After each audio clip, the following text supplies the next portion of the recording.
Big boss വീട്ടിൽ നിന്ന് മൂന്നാമതായിട്ട് പുറത്തായിരിക്കുന്നത് ജാസ്മിൻ ജാഫറാണ്. ജാസ്മിനാണ് അവിടെ മൂന്നാം പൊസിഷനിൽ അല്ലെങ്കിൽ സെക്കൻഡ് റണ്ണറപ്പ് ആയിരിക്കുന്നത്.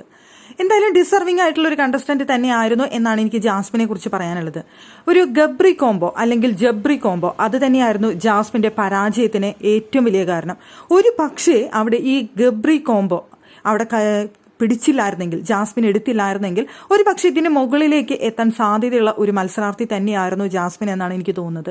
ജാസ്മിന് പറ്റിയ ഏറ്റവും വലിയ തെറ്റ് ആ ഗബ്രി കോംബോ തന്നെയായിരുന്നു. ആ ഒരു കോംബോ പ്രേക്ഷകരെ അത്രയധികം വെറുപ്പിക്കുക എന്ന് പറഞ്ഞു കഴിഞ്ഞാൽ അത്രയധികം വെറുപ്പിച്ചു. എന്നിട്ടും ഇവിടം വരെ ജാസ്മിൻ എത്തിയിട്ടുണ്ടെന്നുണ്ടെങ്കിൽ അപ്പൊ ജാസ്മിന് ഒരു പവർ ഉണ്ട് എന്നുള്ളത് തന്നെയാണ് യാഥാർത്ഥ്യം. ഇത്രയധികം ആൾക്കാരെ വെറുപ്പിച്ചിട്ടും ജാസ്മിന് മൂന്നാം സ്ഥാനത്ത് എത്താൻ കഴിഞ്ഞിട്ടുണ്ടെങ്കിൽ, അപ്പോൾ ഇത്രയും ആൾക്കാരെ വെറുപ്പിച്ചില്ലായിരുന്നു എന്നുണ്ടെങ്കിൽ ഒരു പക്ഷേ ആ കപ്പിരിക്കേണ്ടത് ജാസ്മിന്റെ കയ്യിലായിരുന്നു എന്ന് എനിക്ക് തോന്നുന്നുണ്ട്. അവിടെ ജാസ്മിൻ നല്ലൊരു മത്സരാർത്ഥി ആയിരുന്നു എന്നുള്ള കാര്യത്തിൽ യാതൊരു സംശയവുമില്ല. ജാസ്മിനെ പോലെ സംസാരിക്കാൻ കഴിവുള്ള ഒരു മത്സരാർത്ഥി അവിടെ വേറെ ആരും ഉണ്ടായിരുന്നില്ല എന്നാണ് എനിക്ക് തോന്നുന്നത്. അത്രയും കഴിവുള്ള ഒരു മത്സരാർത്ഥി തന്നെയായിരുന്നു. പക്ഷെ ആ കോംബോ പിടിച്ചത് അല്ലെങ്കിൽ ആ പ്രണയ നാടകം അത് പ്രേക്ഷകർക്ക് അത്രയ്ക്ക് അങ്ങ് ഇഷ്ടപ്പെട്ടില്ല എന്നുള്ളത് കൊണ്ട് തന്നെയാണ് ഇപ്പോൾ മൂന്നാം സ്ഥാനത്ത് ജാസ്മിൻ വന്ന് എത്തി നിൽക്കുന്നത്.